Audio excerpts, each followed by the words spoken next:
Pois nada, falaremos de como influiu a utilización do soporte da internet, do soporte digital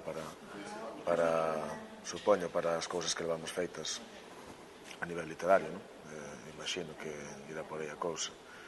Iso que arde de aventá e, supoño que reflexionaremos sobre o que implicou iso.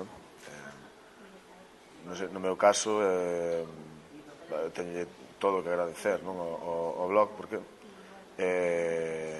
xa o teño dito moitas veces, pero pola miña bajancia natural, pois non me... Pois a inmediatez, o mellor como punky que son, pois é importante, para min, que haxa un impacto instantáneo do que faz.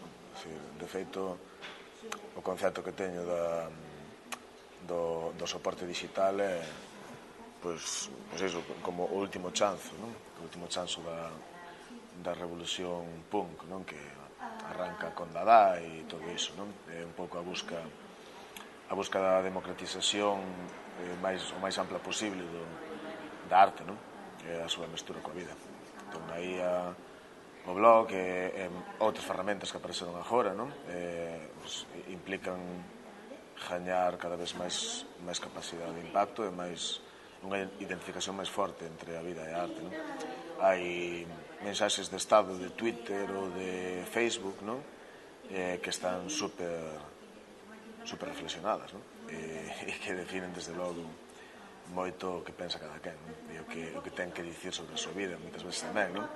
E vai tamén no sentido da algo que eu penso que iba a vir por aí un pouco, na condensación tamén, favorecida polo hipertexto, porque depois o rizoma pode desenvolver esa concentración toda, pero tamén pola multiplicación das persoas que teñen acceso a codificar tamén, ademais de decodificar e entrar no xogo da comunicación. E non hai moita máis ferramenta que a palabra, nos mensaxes de estado de Facebook e Twitter ainda máis concentrado. Eu non teño Twitter, teño Facebook, pero creo que a cousa vai un pouco por aí.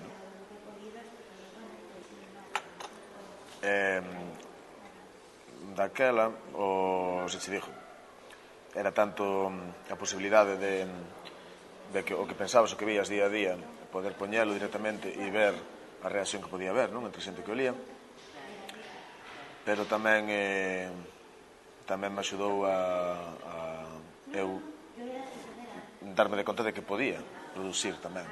Hasta daquela, claro, como estaba a distancia entre o blog e o libro era tan grande, pois non confiamos moito en que algunha vez se pudese completar o proceso de comunicación do que escribías. E desa maneira, sí, e ademais de alguna forma era un reto, ese compromiso coa escrita diaria, con obrar unha vez ao día, que era o concepto, pois tamén implicaba que tiñas que estar atento, tiñas que estar atento ao que te pasaba ao redor.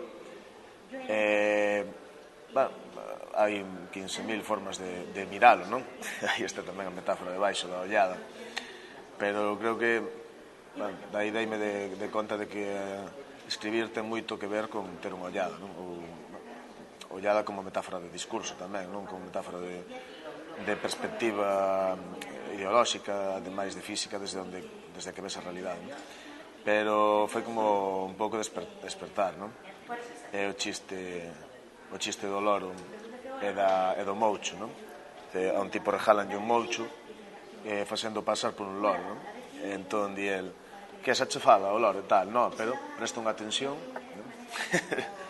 E o mellor o moucho estaba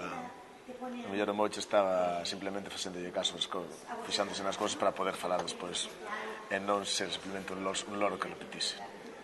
E gustame moito ese chiste, ese conto. E é un pouco iso, A poesía está aí, é de todos e de todas, non? Non creo que fajamos moito máis que janchala, non? Pasa que sí que me parece que a xente que escribe fai un exercicio de atención, non? De ser un moucho atento, un coruxa, non?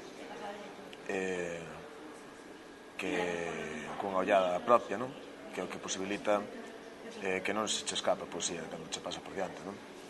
Bueno, a xente que eu agora xa hai tempo que non escribo moito, pero, bueno, admiro moito a xente que é capaz de ter esa disciplina, non? Porque me parece unha forma moi intensa de vivir, non? Estar atento ao que pasa.